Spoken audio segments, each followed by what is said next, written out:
ჟურნალისტური ემოცია და კონკურენცია არ აქვს. ექსტრემის მოყვარული მედიის წარმომადგენლები ტრადიციულად ქცეულმა შეჯიბრმა უკვე მეხუთედ გააერთიანა. ჯომარდობა ეს განტვირთვის სწორედ ის საშუალებაა, რომელიც ყველაზე რისკიანი პროფესიის მქონე ადამიანებს ხიბლავთ. ექსტრემი ხომ ჟურნალისტებისთვის არც ისე უცხოა.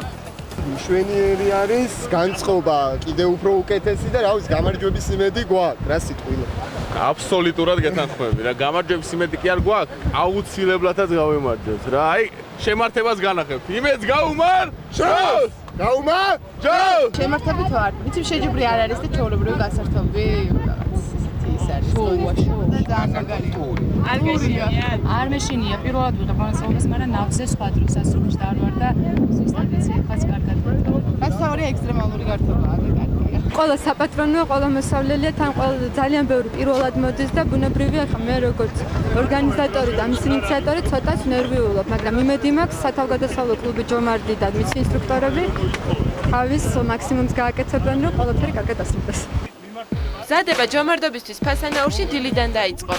ჟურნალისტები ბრძოლის წესებს გაიცნენ და ადრენალინს მოწყურებულები მდინარეზე დიდი სისწრაფით დაეშვნენ.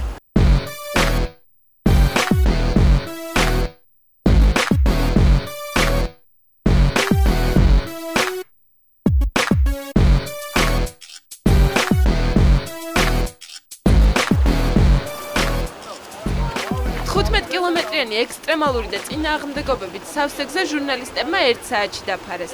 ამ დროის განმავლობაში პირველობის სურვილი თითოეულ მონაწილეს გაუმძაფრდა, თუმცა საბოლოოდ გამარჯვება წილად ტელეკომპანია იმედის ჯგუფს ხვდა. მიუხედავად იმისა, რომ ეს ღონისძიება არ იყო შეჯიბრის სახის, მაინც არ დავთვეთ ასპარეზი და ფინიშის ხაზი გადავკვეთეთ პირველები. ყველაზე სასიამოვნო საინტერესო ის იყო, რომ მედიის წარმომადგენლები ყველა ერთად მეგობრულად შევიკრიბეთ, ერთად დავეშვით. ძალიან საინტერესო ტრასა იყო, ბევრი თავგადასავალი ჯექდა, ყველაზე მნიშვნელოვანია ბევრი ემოცია. დიდებული იყო ჟურნალისტების ჯომარდი, უაღრესად ემოციური შეიძლება ითქვას და ღირსეულმა გაიმარჯვა. თუ არ ჩავთვლით პატარ-პატარა ნიუანსებს, რაც ინსტრუქტორების არ დაჯერებაში იყო, ძირითადად ყველაფერი კარგად ჩატარდა.